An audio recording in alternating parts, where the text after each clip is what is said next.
Welcome back to the channel, guys. Welcome back to another video. Today is a day I've been looking forward to for a really long time. As y'all can see, we got the engine off the engine stand, and we're going to try to set it in a black truck today. That's the goal for the weekend, is to get the engine put in. We already got our rockers clearance and our rocker box and a few other things I'll show y'all, but that's the goal for the weekend, really, just to get the motor set in, kind of figure out, get a good list going of what we need.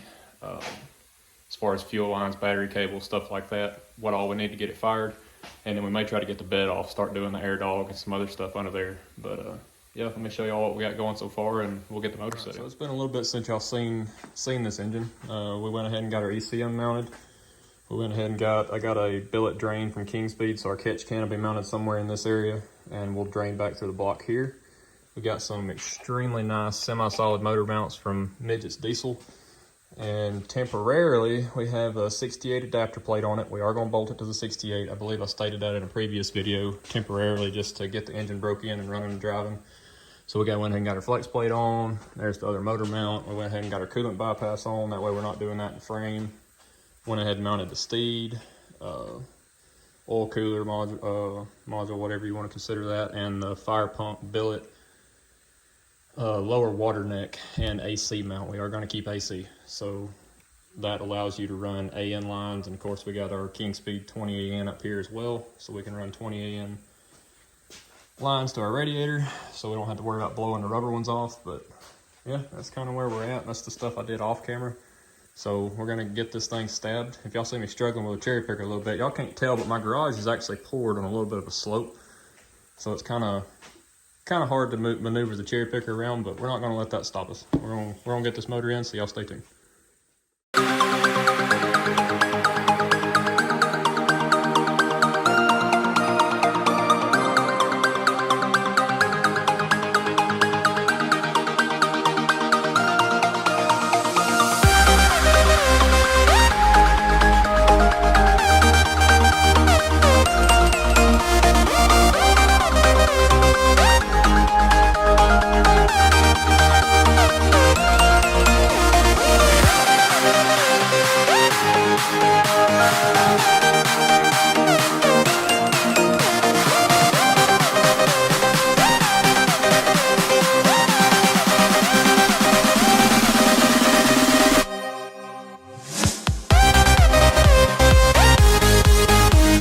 That's what happens when you wrestle it for 45 minutes. But anyway, we got her done. We suffered a few casualties. I kind of scratched my mount up a little bit, and my cowl kind of caught the chain a little bit. I had it strapped a little high with an angle, and it kind of fought me with that too. But I had trouble getting the transmission lined up. What I did is I ended up taking ratchet straps and tying to the trams on both sides and running it to the back of the truck, and actually pulling back on the back of the truck and kind of pulling the trans back because it was fighting me getting the bell housing lined up. But as you can see, we got about four bolts in the bell housing right now, so the trans is bolted up.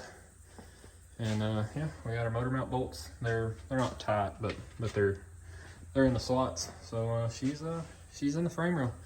It's been about 3 years since this truck's had a motor sitting in it. So it's kind of nice to see something sitting in there for once. I believe what we're going to do now is, I wasn't 100% sure how close all the AC was going to be, the factory AC.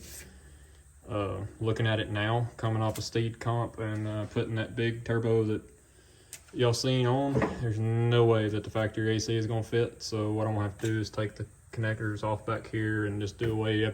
We're leaving AC on the truck, but we're going to do a reroute eventually. But for right now, we're going to have to take the factory stuff off to fit the exhaust housing of that turbo on there, and we're going to have to figure out something with this temporarily till we swap to a 48. But I may just tie it up like that. But anyway, it's going to be it for now. We'll get the turbo on here in a minute, and we'll keep going.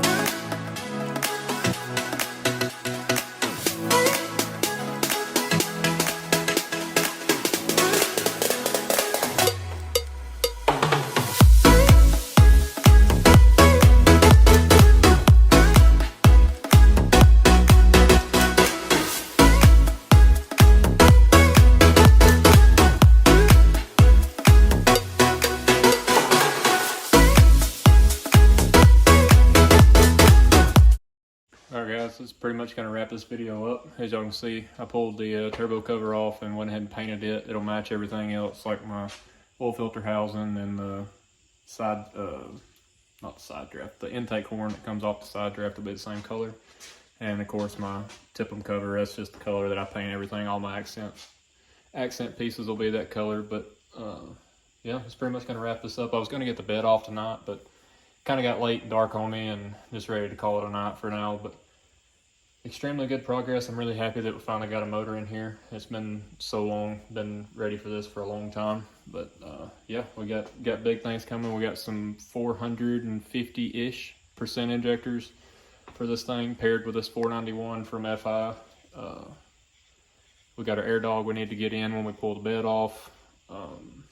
Couple of little things like that, and then running battery cables and hooking a battery up, and we should be ready to fire this thing and start doing hot retorts and stuff like that, get the engine broke in, all that kind of stuff. But yeah, that's pretty much going to wrap this one up. Y'all make sure to like and subscribe, comment down below what you think, and we'll see you in the next one.